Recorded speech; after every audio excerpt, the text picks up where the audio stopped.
Esiet sveicināti! Mans vārds ir Toms, un šis ir raidījums 3/4. Šoreiz raidījumā stāstīsim par diviem valsts pakalpojumiem, kas, kā atzīst visas iesaistītās puses, ir diezgan problemātiski. Pirmais stāsts par personiskajiem asistentiem. Jau iepriekšējos raidījumos esam stāstījuši par šo pakalpojumu un tā problēmām. Iespējams, ka drīzumā tiks rasti risinājumi un šis pakalpojums tiks uzlabots. Apērons un daudz iedzīvotāji norādījuši Labklājības ministrijai un sociālajiem dienestiem uz nepilnībām asistentu pakalpojumu ieviešanā, īstenošanā, piešķiršanā un atskaišu sistēmā. Ministrija neskaitāmos iebildumus un ierosinājumus ir uzklausījusi un ķērusies pie risinājumu meklēšanas. Viens no soļiem ir diskusija ar pakalpojumu saņēmējiem. Bija ieradušies daudz cilvēku, un neviens nebaidījās uzdot ministrijas pārstāvjiem jautājumus un izklāstīt galvenās problēmas. Es ierados uz šo sanāksmi, lai kaut ko uzzinātu par asistentu pakalpojumu, ņemot vērā, ka manam bērnam tā kā 5 gadi. Es tā saprotu, ka man pienākās, bet informācijas nav no mammas, mammai, no mutes mutē. Bet es gudra netopu, es saprotu, ka tas ir vienkārši mežs ar tik daudz kokiem, ka to neizbrist, jo tikko tev ir bērns ar īpašām vajadzībām, tādu problēmu lauku ir simtiem, nevis tikai 1 vai 2. Tā veselība vai vēl kaut kas, bet no šī visas nesaprotu neko. Nav skaidrs, kā un ko un kam atskaitīties, jo vienā pašvaldībā ir tā, otrā tā. Cilvēki arī sociālajā dienestā, viņi īsti vēl nav sapratuši, kā viņas ir jāizpilda tās atskaites pareizi.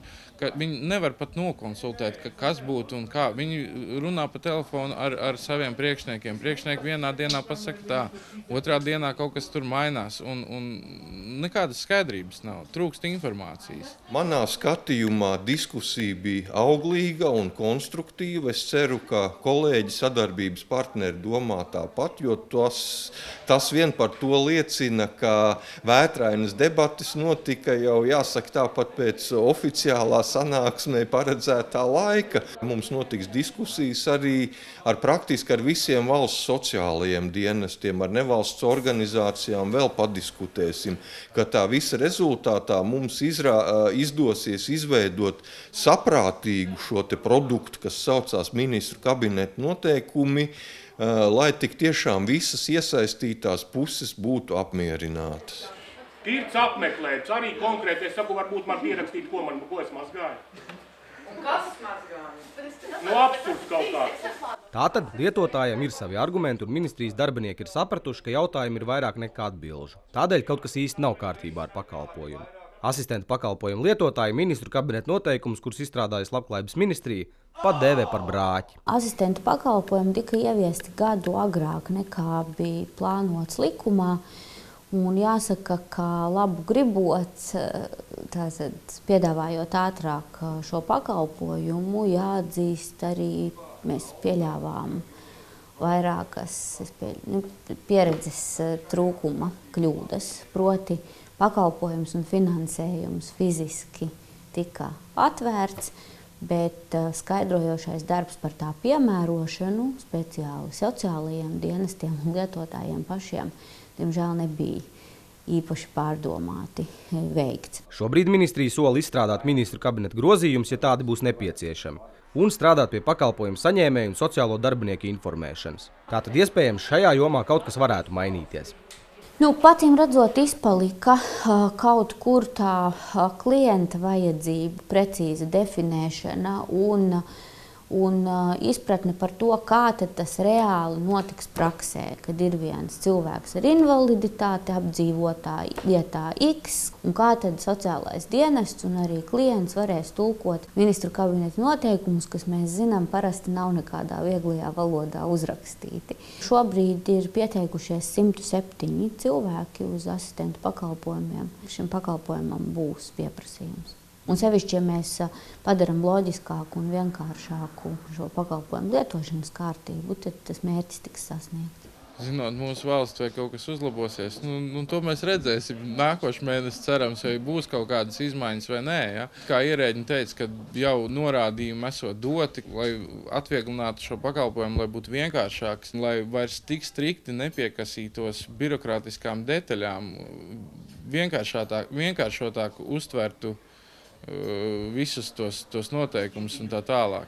Cilvēki, kas bija ieradušies uz tikšanos, izteica atzinību tam, ka ministrija ir gatava meklēt risinājumus šai nopietnai problēmai. Taču joprojām daudziem nav izprotams, kā nepilnīgi ministru kabineta noteikumi var tikt apstiprināti, jo šis produkts, kā to sauc Dūdiņkungs, tiešā veidā ietekmē Latvijas iedzīvotāju dzīves. Kura māmiņa asistentam atdos savu bērnu, kur līgumā ar sociālā pārvalde nekādas saistības neņem, ja bērns izkrīt no ratiem. Tam, kā norisinās asistentu pakalpojumu attīstību, noteikti sekosim līdz turpmākajos raidījumos. Turpinājumā par vēl kādu Labklājības ministrijas pāraudzībā esošu jomu tehniskajiem palīglīdzekļiem. Pirms nedaudz vairāk kā gada Apērons video komanda tikās ar Labklājības ministru Ilzi Viņķeli. Toreiz amatā nesen ieceltā ministra apgalvoja, ka palīglīdzekļu joma ir viena no problemātiskākajām, runājot par invaliditātes jautājumiem. Zināmas pārmaiņas kopš tā laika ir notikušas. Pirmām kārtām izdevās, lai nedaudz, bet papildus finansējumu gūt pagājušā gadā, un šogad tas arī nav samazināts. Un varu apliecināt, ka 14. gada budžetā ir paredzēts finansējuma dubultojums ar mērķi, lai varētu gada laikā apmierināt visas tās vajadzības, kas cilvēkiem, kas šobrīd stāv pietiekami garā rindā pēc palīglīdzekļiem. Tas būtu tīri par finansējumu apjomu. Un tad tiek veikta virkne lielāku un mazāku izmaiņu normatīvajos aktos, kas padara tehnisko palīglīdzekļu iegūšanu pieejamāku un vienkāršāku cilvēkiem, kam tas ir nepieciešams. Viena no tādām izmaiņām ir līdzmaksājuma sistēma par riteņkrēslu saņemšanu. Šāda sistēma darbojas arī citās pasaules valstīs. Bet ko tad tas līdzmaksājums īsti nozīmē? Tātad ideoloģija balstās uz to, ka cilvēks, kurš vismaz 3 gadus vai vairāk ir lietojis aktīvo braucamkrēslu, viņam ir izveidojis zināms priekšstats, ko viņš gribētu lietot, kas viņa mērķiem un viņa vajadzībām atbilst visvairāk. Tātad pirmkārt tie ir cilvēki, kuriem ir jau šī pieredze, viņiem ir no valsts piegādāti tie braucamkrēsli, kādi mums ir šobrīd caur iepirkumu pieejami, un šis cilvēks un šos cilvēkus mēs paši aktīvi apzinām. Un patiesi tie cilvēki, kuriem ir tiesības pretendēt uz šādā veidā aktīvo braucamkrēslu iegādi, mēs viņiem to paziņojam. Mēs pagājušajā gadā aizsūtījām vēstules kaut kādiem, man liekas, 120 cilvēkiem. Šogad ir ap 30 vēstules aizgājuši. Principā tur jāpiemina divi aspekti šajā jautājumā. Viens ir moments, par ko mēs esam cīnījušies un prasījuši, ka beigās tā valsts piešķirtā naudiņa primāri aizies, lai atrisinātu jautājumu cilvēkam, kas ir svarīgs. Ērti, stabili, droši rati un tieši tādi, kādi viņam ir vajadzīgi. Nevis kaut kāda firma piegādātāja intereses, kuras tādā veidā tiek virzīts un bīdīts. Tas ir viens. Otrs puses, būs mazliet vairāk atbildības jāuzņemās. Tā kā jebkura priekšrocība vai privilēģija nāk ar savu atbildības nastu, un cilvēkam ar to būs jārēķinās. Atbildība ir viena no lietām, kas liek cilvēkiem uzmanīties no šī pakalpojuma izmantošanas. Piemēram, riteņkrēsla apkopes pēc garantijas laika būs jāveic par pašu līdzekļiem, jo tehnisko palīglīdzekļu centrs apkopi nodrošina tikai tiem riteņkrēsliem, ko iegādājas iepirkuma ceļā. Problēma, protams, rodās tajā, kad beidzās garantija, tad šo ratu tālākā apkope ir paši cilvēki jau ziņā. Un līdz ar to tā ir viens no tādiem šķēršļiem, kas varbūt liek daudziem cilvēkiem, kāpēc tikai 10 vai 15 vispār par to ir izmantojuši no 150 apzinātajiem, tāpēc, ka tomēr cilvēki baidās uzņemties šo atbildību paši. Bet tas ietilpst visas pasaules cilvēku ar invaliditātes aprūpes stratēģijā, ka pēc iespējas jāveicina cilvēku pašu aktivitāti, pašu atbildību, pašu pieņemti lēmumi. Lai gan sistēma veiksmīgi darbojas daudzās pasaules valstīs, pie mums Latvijā atkal ir radušās dažādas neskaidrības un neizpratni par nosacījumiem. No vienas puses ir ļoti labi. Es pilnīgi piekrītu, ka firmas, kuras pretendē uz šī iepirkuma avotu, kuras var pretendēt šo pakalpojumu sniegšanu, ka viņam ir jābūt stabilām, un viņam ir jābūt, viņas nevar būt kaut kāds kreisais, tur kaut kā gribēja nopirka tur. Nē, stabilitāte drošībā ir jābūt. Ir sevišķi, kas tā ir nodokļu maksātāja naudiņa, kur viņi aiziet, tur nevar būt nekādas blēdības. Bet ir moments, kad ir tomēr vēl aizvien grib kaut kā uzspiest, kaut kādus modeļus mums noteiktas, kaut kādas vēl aizvien tiek papildus vēl izskatīti, kādus ratiņkrēslus, kuri drīkst startēt, kuri nedrīkst startēt. Ja ir noteikts aktīvais ritiņkrēsls, tur kaut ko saputrot nevar. Tātad Vaivaru tehnisko palīglīdzekļu centrs kontrolē ne tikai firmas, no kurām cilvēks iegādājas riteņkrēslu, bet arī to, kādu riteņkrēslu drīkst iegādāties. Ja ministru kabineta noteikumu uzdevums ir ļaut cilvēkam izvēlēties piemērotāko palīglīdzekli, tad šajā gadījumā tā izvēles iespēja tiek traucēta. Nav tā, ka mēs saņem naudu un dodos uz Latgalīti iepirkties.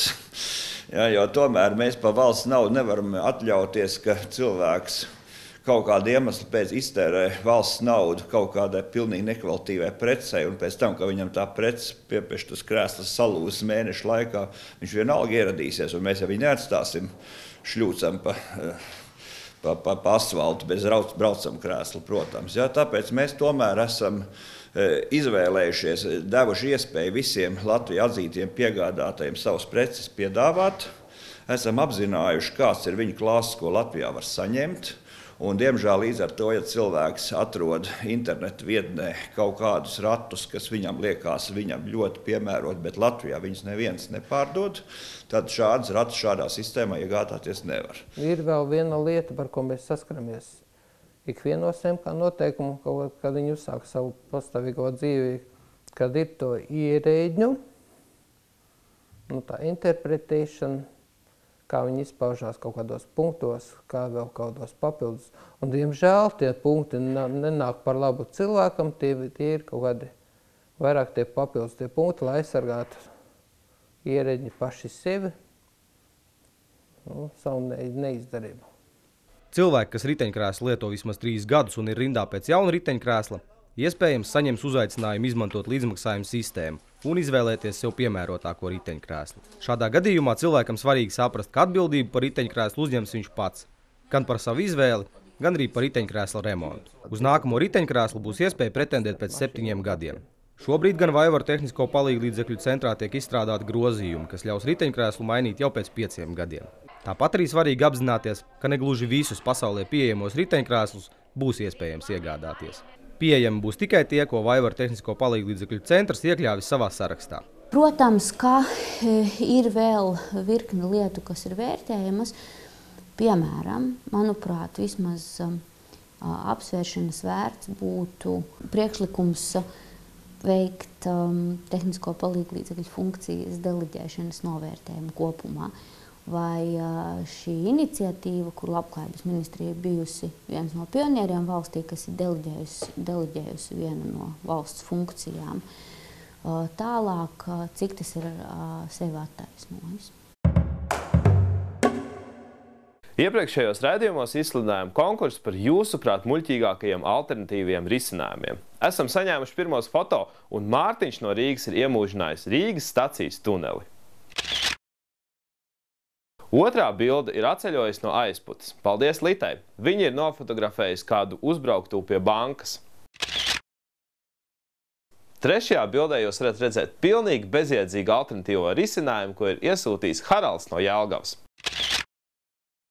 Paldies, ka jūs sūtat foto un video no visas Latvijas un turpiniet to darīt uz e-pasta adresi video@apeirons.lv. Mēs apspriedāmies ar cilvēkmeni un nolēmām, ka šoreiz dāvanu dosim Litai. Lita, mēs ar tevi sazināsimies. Paldies, ka skatījāties raidījumu 3/4 un tiekamies jau nākošnedēļ.